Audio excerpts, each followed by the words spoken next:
Morning everyone. আজকে একটা নতুন ডিউটিতে মানে ডিউটিটা আমার ওপর ইনভেস্টেড হয়েছে, যার জন্য সেখানে চলেছি। যে জায়গাটার ওপর দিয়ে যাচ্ছি সেই জায়গাটা হচ্ছে বেসিক্যালি এটা কার শেড।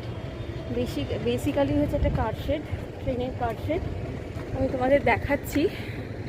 চারপান আছে, প্রচুর ট্রেনস যেরকম দেখছো। এখানে রাজধানীও আছে, দুরন্তও আছে, বাকি দূরপাল্লার সমস্ত যে ট্রেনসগুলো হয় সমস্ত ট্রেনসগুলোই আছে এখানে। এটা একটা বেসিক্যালি কার শেড। আর এটা হচ্ছে একটা ওভারব্রিজ দিয়ে নেমেই আমি যেখানে যাব সেটা তাড়াতাড়ি রিচ করা যায়, যার জন্য ওভারব্রিজটা চড়তে হয়েছে।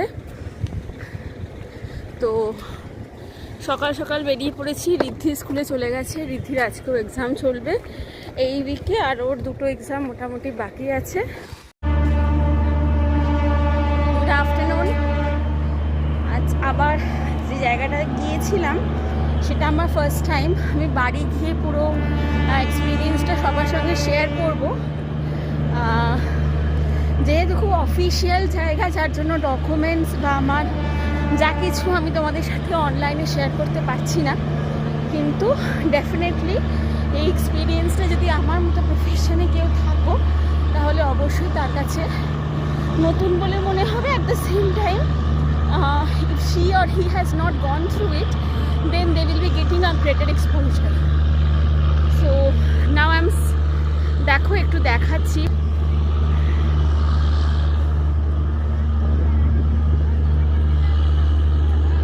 ট্রেনসগুলো মুভ করছে। যখন যাচ্ছিলাম তখন ট্রেনসগুলো পুরো দাঁড়িয়েছিল, একটাই খালি লোকাল মুভ করেছিল।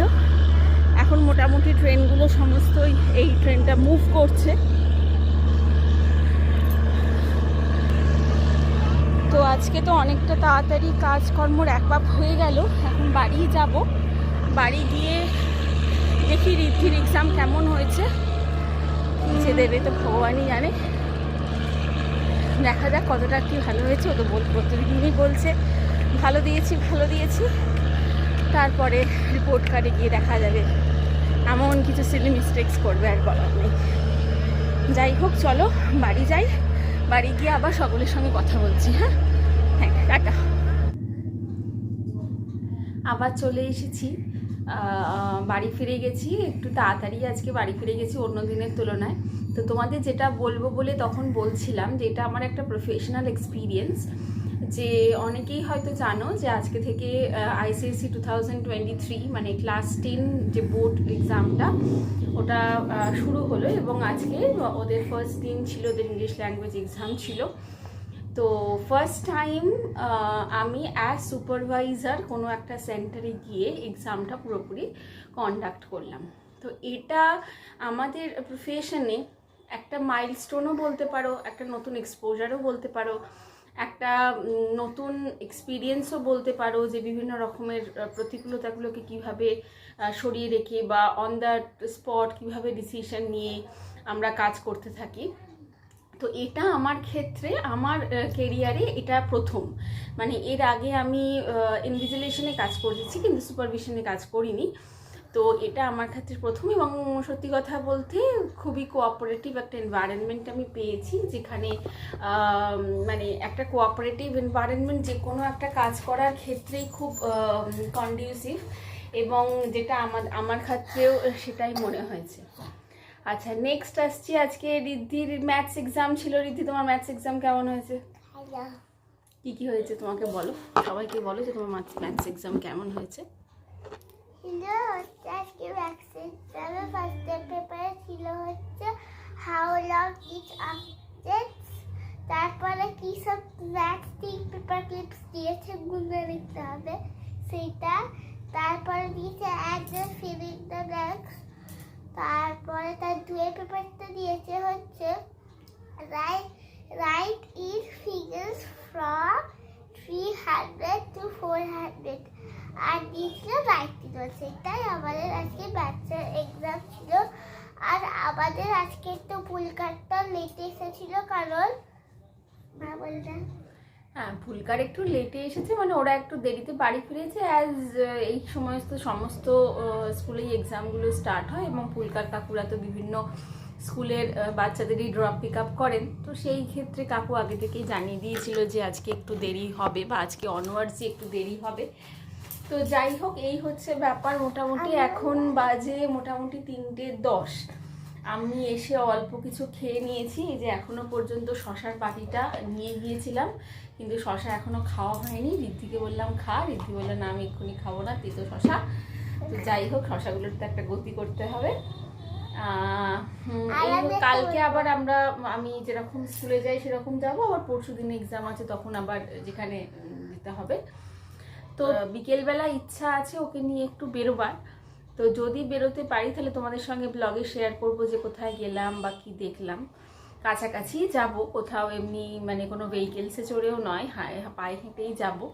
আমি যেটা আগেই বলেছিলাম, আমরা একটা খুব ছোট মফস্বলের জায়গায় থাকি, যেখানের মধ্যে হয়তো আউটস্কার্টসই বলতে পারো, মফস্বল থেকে ওটা আউটস্কার্টস অফ দ্য সিটি বলতে পারো।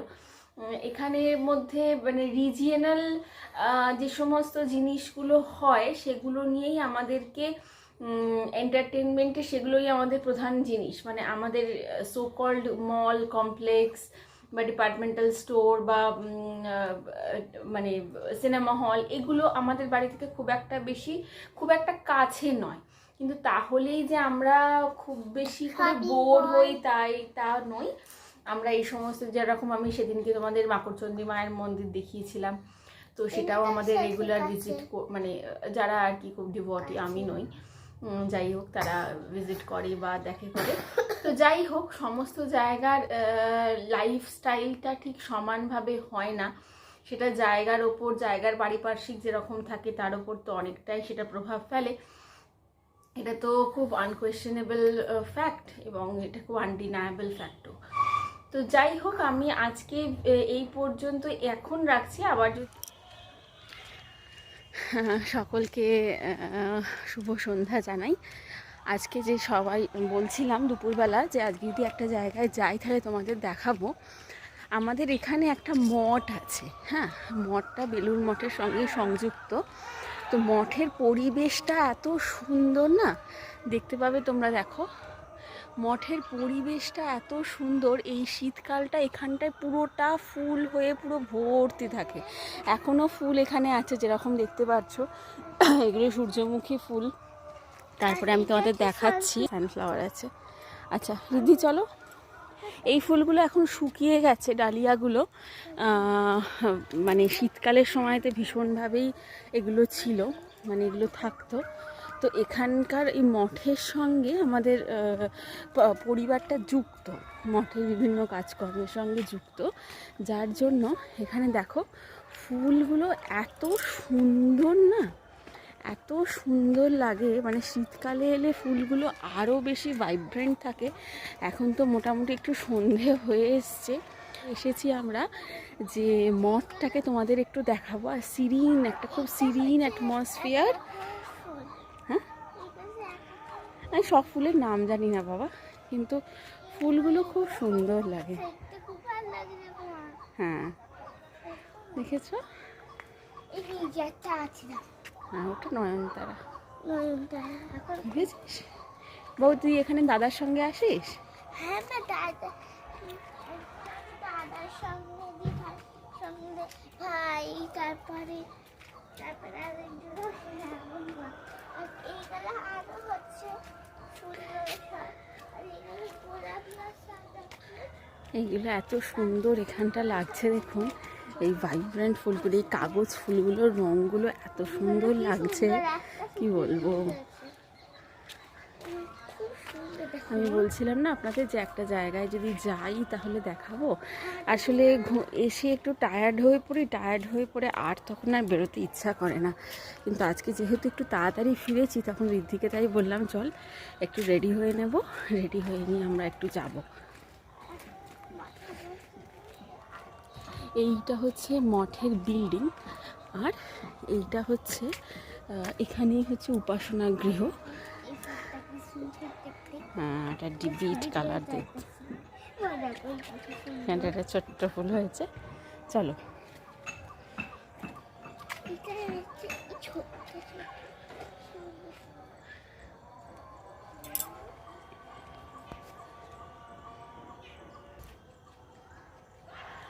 তো ঋদ্ধিও এখানটায় এসে একটুখানি ঘোরাফেরা করতে পারে, একটু ফুলগুলো দেখতে পারে, একটু নিরিবিলি পরিবেশে।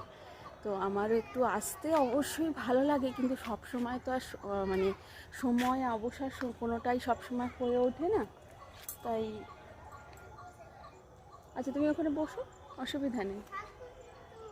হ্যাঁ আমি আছি এখানটা। ভীষণ ভালো লাগে এখানটায় আসতে, কিন্তু খুব একটা আশা হয় না, এটাই হচ্ছে মেন ব্যাপার। উপাসনা গৃহটা এই যেমন রামকৃষ্ণ পরমহংসদেবের জন্মদিন গেল, খুব বড় করে জন্মদিন ওনারা সেলিব্রেট করলেন, আমরা প্রসাদ পেয়েছি, এসেছি। ঋদ্ধি মোটামুটি রবিবার ইভিনিংগুলো এখানেই কাটায়।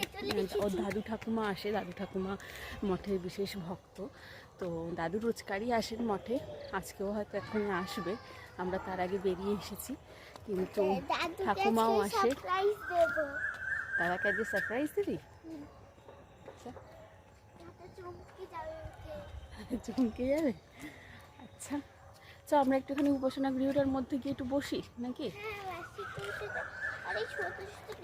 আমাদের গাছ হয়েছে না মা, এখন হয়েছে। আর আমরা এখন কোথায় যাচ্ছি চলে, আমাদের সঙ্গে আপনারা চলে, আমরা কোথায় যাচ্ছি? আমরা এখন উপাসনা গৃহতে যাচ্ছি, উপাসনা গৃহতে যাবো। খুব এক্সাইটেড অ্যাকচুয়ালি। ঘরের মধ্যেই থাকে, ঘরের মধ্যে দুই ভাই বোনই খেলে, তারপরে যদি একটুখানি বেরোতে পায়, একটু যদি মা টাইম দেয়, একটু যদি বেরোতে পায়, তখন ওদের খুব ভালো লাগে। তো আর স্যাটারডে সানডেতে সারা উইকের কাজকর্ম করে আমার আর সত্যি কথা বলতে মানে মানে আর পারি না, একটু রেস্ট নিলে ভালো লাগে। তো আজকে ভালো না, আজকে চল একটু সময় পেয়েছি, তাহলে যখন যাবে। হ্যাঁ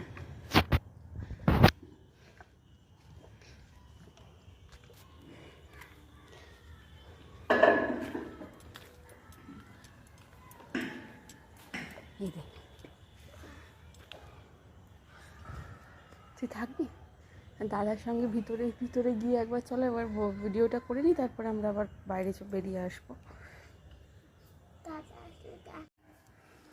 এটা হচ্ছে গর্ভগৃহ বা উপাসনা গৃহ। এখানে ঠাকুরের আরতি শুরু হয়। পরিবেশটা যেরকম দেখতেই পাচ্ছেন খুব ভালো, যে ধুনোর ধোঁয়ায় ঘরটা একেবারে ভরে গেছে, এত ভালো লাগে। ছোটোবেলায় এই ধুনোর ধোঁয়াটার গন্ধটা আর বিকেলটা যেন এক লাগতো, কারণ ঠাকুমা এই ধুনোটাই জ্বালাতো, মোটামুটি 5:30 6টা থেকেই এই ধুনোটা জ্বালাতো। আর পুজোর একটা আমেজ বাড়িতে শুরু হতো, ফলে এই ধোঁয়াটার সঙ্গে যেন ছোটোবেলাটা খুব অঙ্গাঙ্গিভাবে জড়িত। তো যাই হোক, আজকে পুজোর এরকম কী হয়, খুব ছোট্ট একটা জায়গা, কিন্তু আপনারা হয়তো আসতে পারেন, বা আপনারা হয়তো দেখতে পারেন, বা এখানকার মেম্বারশিপও নিতে পারেন, খুব ভালো লাগবে। বিভিন্ন অকেশানে এদের একটা ছোট্ট স্কুলও আছে, একদম পাশেই এদের একটা ছোট্ট স্কুল আছে। ও ঋদ্ধি নমস্কার করছে, ও ঋদ্ধি নমস্কার করছে। স্কুলও আছে, বাচ্চাদের একটা ছোট্ট স্কুলও আছে, যেখানে বেঙ্গলি মিডিয়াম একটা। দেখুন পশ্চিম আকাশের যে আভাটা, সূর্য যে অস্ত গেল, পশ্চিম আকাশে এখনও ওই লাল রঙের আভাটা কিন্তু জল করছে, তাই না? কি ভালো লাগছে না এখন আকাশটাকে, কি ভালো লাগছে।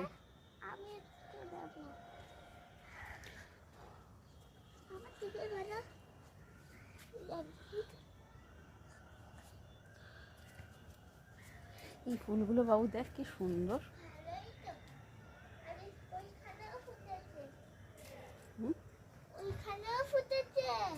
হ্যাঁ ওখানে এগুলো তো দেখলাম। এখানে দেখো ললিপপের মতন দেখতে, ললিপপের মতো দেখতে। এই ফুলের রংটা কি সুন্দর, হ্যাঁ বিট কালারটা খুব সুন্দর। হ্যাঁ রস খেতে। ঋদ্ধি তুমি তাহলে আজকে দাদার সঙ্গে বাড়ি যাবে? হ্যাঁ। তাহলে বাড়ি গিয়ে তারপরে তুমি ইংলিশটা করবে? হ্যাঁ লিটারেচার কালকে। লিটারেচার তো কালকে না, পরশু দিনকে। শান্ত পরিবেশটা কি ভালো লাগছে।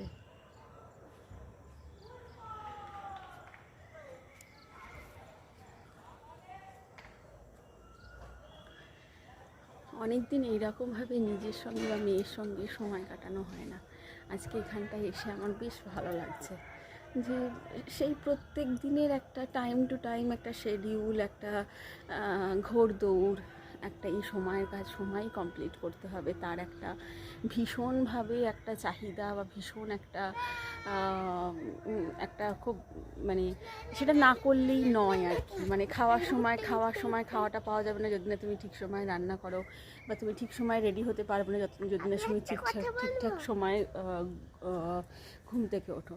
তো এই সমস্ত কিছুর মাঝখানে যদি এই রকম জায়গায় আসা যায় তাহলে কিন্তু আমাদের একটু মানে ভালো লাগে। কি বলছি, এইখানে কোনো কোনো সময় কিছু পুজো হলে খিচুড়ি বা ভোগও দেয়।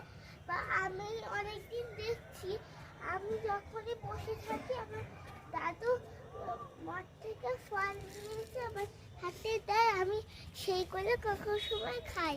আর এইটাই আমার মজা লাগে। ভাইও এসেছিল একদিন না? হ্যাঁ, ভাই আসে ছিল বাপরে বাবা, মনে ভাবতে পারবেন না। এই থেকে ওই দিকে দাদা কোথায়, দাদা কোথায়, দাদা কোথায়, ও এত দাদাকে ভালোবাসে। তাই চলো দেখি দাদা আসার দাদা এখনো আসেনি, দাদা আসবে। দাদাকে সারপ্রাইজ দেবো। কি করবি দাদাকে?